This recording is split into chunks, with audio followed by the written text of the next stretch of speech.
it's hard to imagine that Boston has tossed away the best look they've had in a long time after just one season.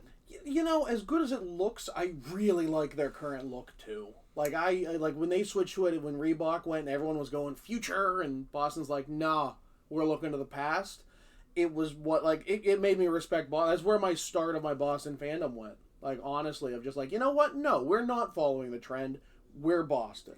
My fandom started at the $24 Bud Light that I had last year in Boston. So, chew on that for a bit. Good. Next on Ugly Thirds. Good.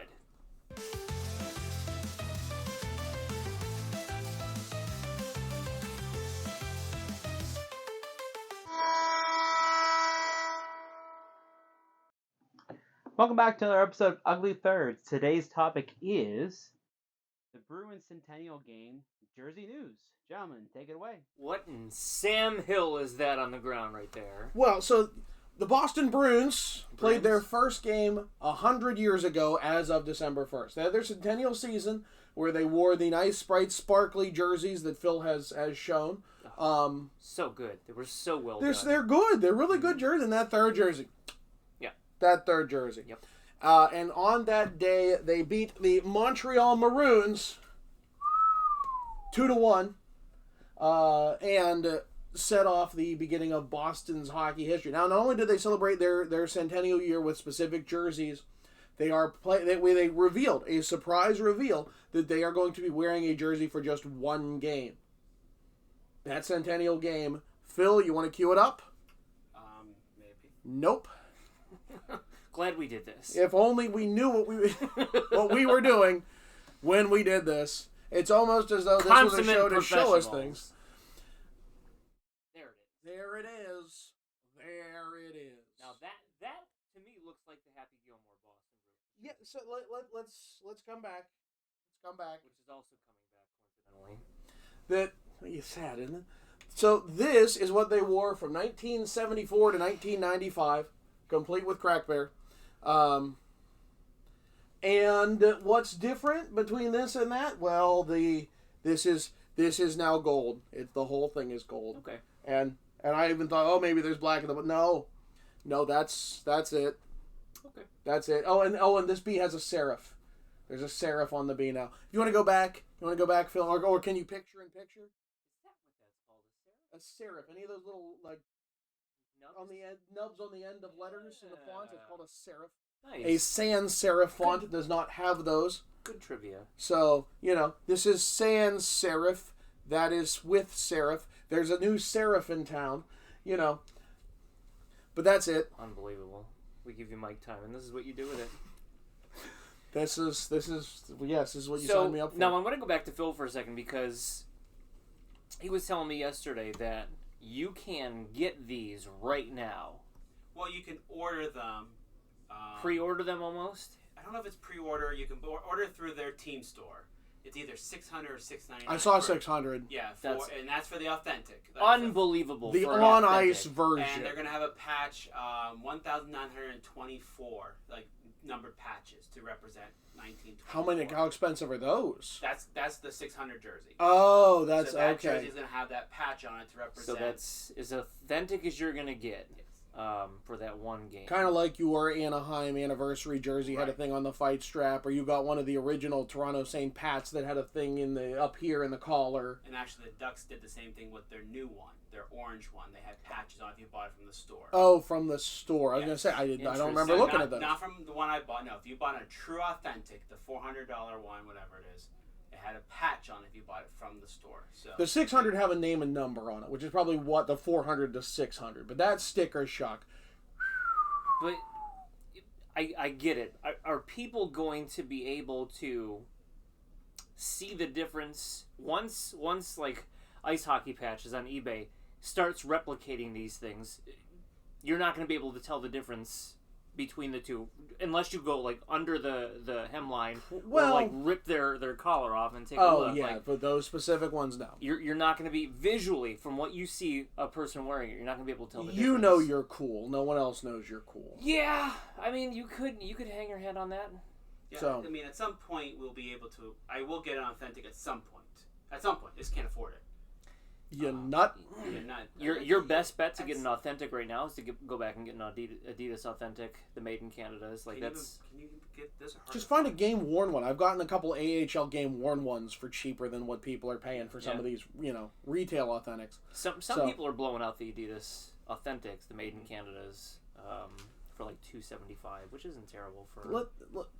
All things considered, no. But you'll be able to go. The premium ones you should be able to buy from NHL.com and secondary stores beginning November, so in a couple weeks. All right. So you want to pop up the next pictures. I did include a handful of pictures.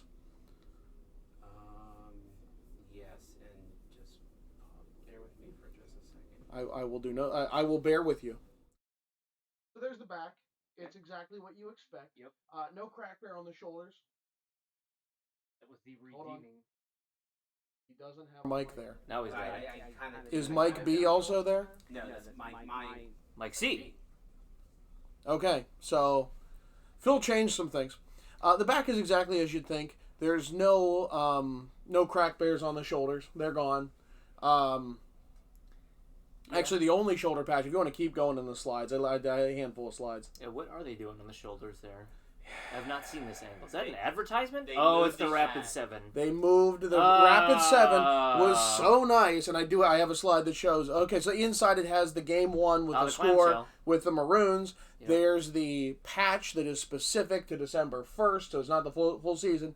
And Rapid 7 was so nice to move from right up front to the shoulder. How nice of them. Which I imagine you're going to get in that $699, $600. Yeah, let's pay more for an advertisement. That's great.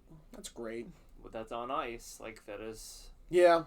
to the specs. There is one thing that actually genuinely upsets me about this. Phil, I think it's the next slide. Is the socks. So we talk about jerseys, but it's a full uniform. The full uniform matters. And while that looks fine, it's cohesive, there is a detail that angers me to no end.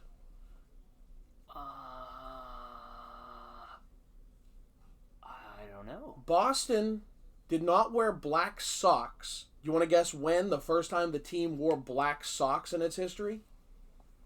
80s. Come back to us, Phil. Or don't. 2010 when they wore that jersey for the first time. That's the first time Boston wore black socks. It's always been all white, home and road, or gold, and I have a slide of this with Bobby Orr on it, Phil. Is this what you were doing up at like 1:30 in the morning? Yeah, what do you do at 1:30 in the morning? That's fair. So, you can see Bobby Orr, including the famous shot, gold socks. That's the way it's meant to be, and that is an oversight that I think is way too big for the Boston Bruins. You're gonna do okay. You wore this jersey for 20 years. You think it's important. Okay, you're gonna miss that detail with the socks. Come on. You're better than that, Boston. For one game. And you know what? Like quite honestly, Aesthetics said that if that was their new look moving forward, he'd be happy with it. And frankly, I agree. If it was time for Boston to change, you go with that. It's like something they wore for 20 years with a little bit of difference and one upgrade, the lack of this. Yeah. Okay, you make that. You make a white version. That's a new look that remixes an old one. That's a good way forward. Yep. But for one game for the specific event for your 100th anniversary, and nothing of this comes out. Nothing of this. No brown, not this logo, nothing. Well, that's the only thing that is the the little patches, but like omit the patch, do it right.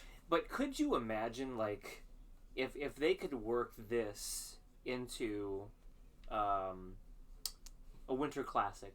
Like they nearly did. Take that December 1st, make it the Winter Classic. Have the Maroons out there. Like that is what a Winter Classic should be. Yeah. Not Nashville and somebody else and Dallas. Like you want to lean into classic hockey history. Like this was the opportunity to do so. Toronto kind of did with their game versus Detroit. They had that Centennial Classic. Fine. Boston kind of missed the boat on that too. But like. You're gonna do a one-game jersey, and it's not gonna be something based on this look, or even like I know the first jersey was technically it looked like that Winter Classic one, but an all brown and much more dull.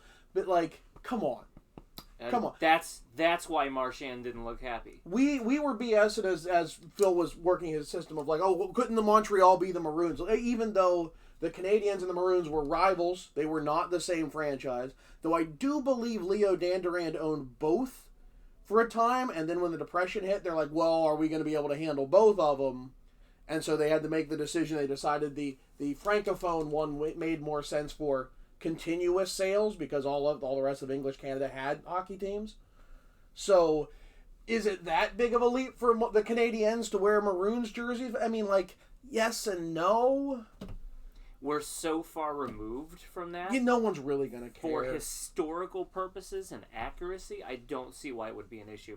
We've resurrected the Hartford Whalers and started plastering them all over Raleigh. Why couldn't we do this for one game? You know what you do? You make the collar effect, the Montreal Canadiens, and be like, we're still who we are at heart. Sure. Done. Boom. I mean, they are playing Montreal, so...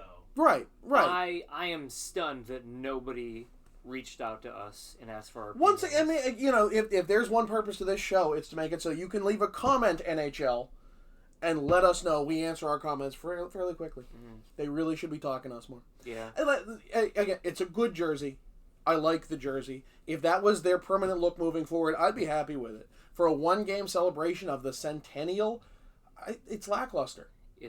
It missed the mark. Yeah, it's good. There's nothing wrong with it. I wanted better. I wanted it, and I want it now. I was going to say JG one more. It's my jersey, and I need it now. Not sponsored by us. But we'll see what kind of... I'm more curious about what kind of output the factory is going to have for these jerseys to the public. Like, is this something that you're going to be able to get? Or do you have to be online 9 o'clock on a Saturday when they release them, or else you're not going to get them? Aren't you up on 9 o'clock on a Saturday? I mean, Yeah, I'm up at like 4 o'clock on a Saturday. What's wrong with you people? That's what my body does. In my advanced years, this is how my body operates. That's it. We've beaten this thing to death. So, I guess the last thing, are you buying one? No. I don't know that I do think it's cool. It's a one-game thing. There's a story there. But I'm not clamoring for it. The resellers are going to be all over this. Yeah. I feel like this is going to be one of those middle-tier Fanatics jerseys is going to go for just as much as what you're paying, just because it's a one-day thing. Like, yeah, look, if it popped up on the secondary market for cheap after all the whirlwind dies down, I'd pick it up, I guess. Sure. If it is their look in the future, I'd buy it because of that. But it'll probably be like the Winter Classic. They'll make too many. There'll be so many left over. You would hope so. Well, and they keep vacillating back and forth between they make nowhere near enough, Dallas, and way too many, Nashville, or Pittsburgh, Boston. And that's true. There's been enough Boston things where they make way too many of them, and they're all over the place. You can get a Chicago Blackhawks 2019 Winter Classic jersey now for like $35, brand new with tags. Like, they overproduce the big name teams, and then we end up with this. So I guess you got time, or go find the original one. You're missing serifs, but that's about it. So, all right. He's Shrems. I'm John. Phil, why don't you take us out? There we go. Don't forget to hit that like and subscribe button, ring the bell to get notifications when we post new videos, and come back for another episode of Ugly Thirds. The serif is near.